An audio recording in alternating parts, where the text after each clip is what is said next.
This is Mel Evans, you listen to Talking Bowls Radio, sponsored by Thurston.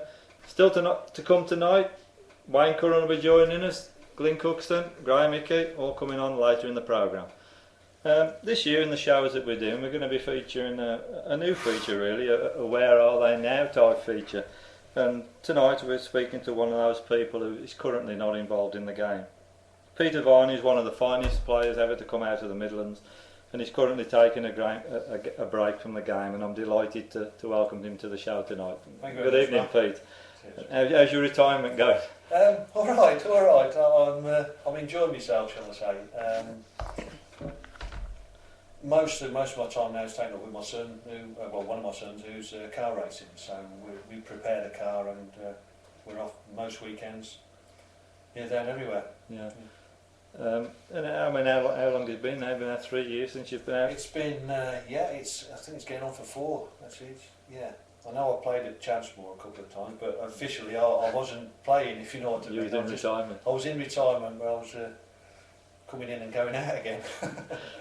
I mean, for most of us, for 6 months of the year we're dashing in from work and quick bite to eat and dashing out playing bowls and something on a nice summer's night. I mean, don't you miss all that? I don't know, I'll be honest with you. I do miss the, say, Friday nights, having a forehand and a few beers, more than I'm missing the rushing around during the week. Because, it would have been, if I'd have been playing this year, it would have been 41 years I've been playing, which is it's a long time by anyone's standards, isn't it, really? I mean, do you still follow the game closely? Not really. I do keep an eye on things a bit, but I wouldn't say I'm an avid follower anymore. I do get a bit of gossip and that, because obviously people move with the bowls and things like that, so I do keep up with things that's going on. Yeah. I mean, you've always been associated with Orange, where I think probably the most successful side has been in North Midlands for some time. I mean, did you ever go out and watch the lads? Well, it's funny you should mention that. I went up Wednesday night the first time for, probably 12 months, and I actually had a chuck after the game with Keith Hatz's son was down, and I went on Orchard with him for an hour afterwards. Which was enjoyable actually.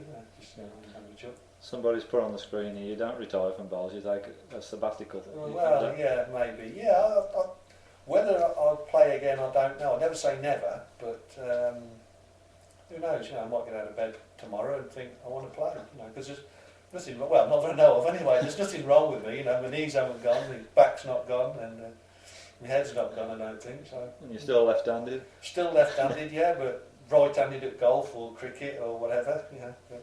And of course, I mean, you're still, as you touched on, you're still involved in the game with your bowlsmiths, Excel bowling services. I mean, you can't really get away from it too much. Not really, no. I'll still pick up a lot of bowls, but I don't actually send many, Yeah.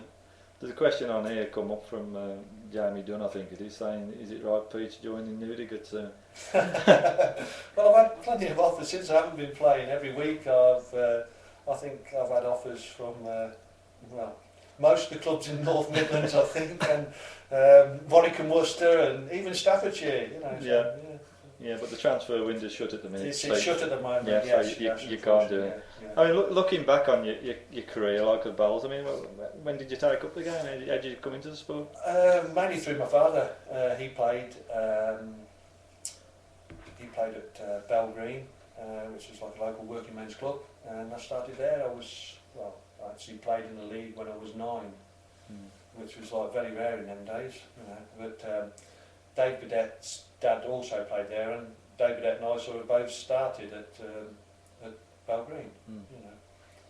And it's that's a few years ago. Yeah. So you say it was your dad who taught you the basics of it? Yes, yeah. Although he played with the wrong hand, he was right-handed. I had to, teach myself basically. I mean, you've had a very successful career. I mean, what would you say is your highlights? Oh, I don't really know, Mel, to be honest. I've had that many good years with bowls.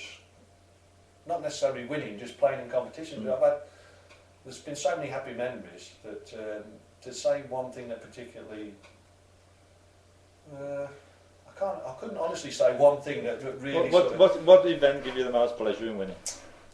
I mean, you're the master on the George, obviously. That must be one of the favourite greens.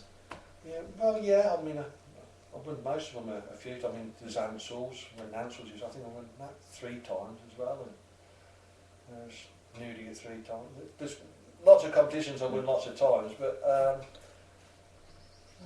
that's a difficult one to say which one give me the most. Yeah, I like winning any of them. Yeah, winning any competition is something, isn't it? Yeah. Yeah. Okay.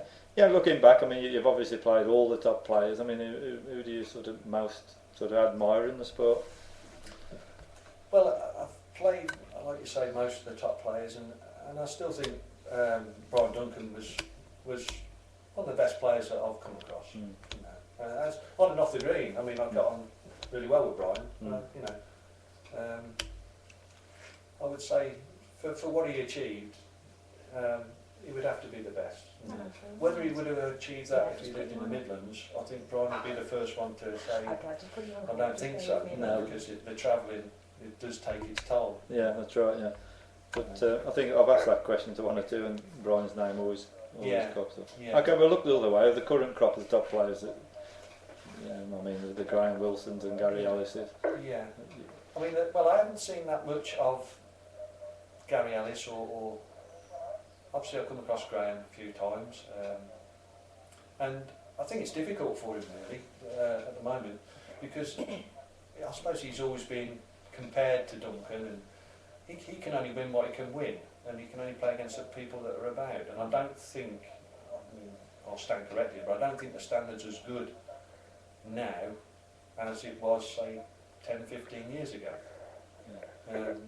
Well, maybe not the standard, but there's not so many of a standard that are about.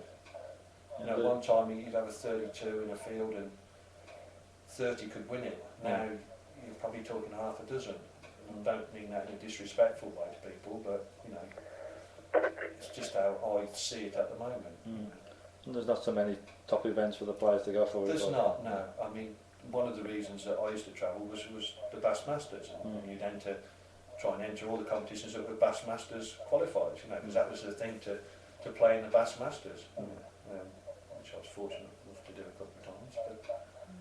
But now there isn't that incentive there, you know. And competition-wise, with Bass pulling out sponsorship, it did make a big hole in the game. Well, generally the breweries, bowls and beer tended to go together. The breweries turned away. Same with green also. With the Waterloo, isn't it, at the time? Yeah. I mean, there's lots. I mean, you've been out of the game a little while. I mean, there's a lot been said. The game sort of on its knees. I mean, just as an outsider now looking in, what do you think it to take just to improve this profile of sport? I honestly think bowls has got to be sold a little bit better. I think it's sold short, to be honest, by most of the people who play it, because they don't realise just what a great game it is. There's a lot of young players that need to be encouraged to play. I know there's junior teams, but I don't think they're being nurtured in the right way. You know, they need to be, anyone who shows any sort of ability needs to be, have their arm put round them, if you like, and say, come and join us and you know, learn the game. Because a lot of the junior setups to me don't work. The kids are only kept all together as kids, which is, they can only be as good as the best kid. Yeah, that's right. You got to be the only way to play is playing the best, isn't it? In any sport. Yeah. Okay, well, thanks for joining us, Pete. And we're going to be coming back to you in a bit, because we're going to be there's a big local derby coming up with Warwick Mustard and North Midlands. So we're going to have a chat with you later, and we're going to get Wayne Curran in as well. So we may need to keep you apart, but we'll come back to you a little bit later on, Pete. For the time being, thanks for joining us. Thank you.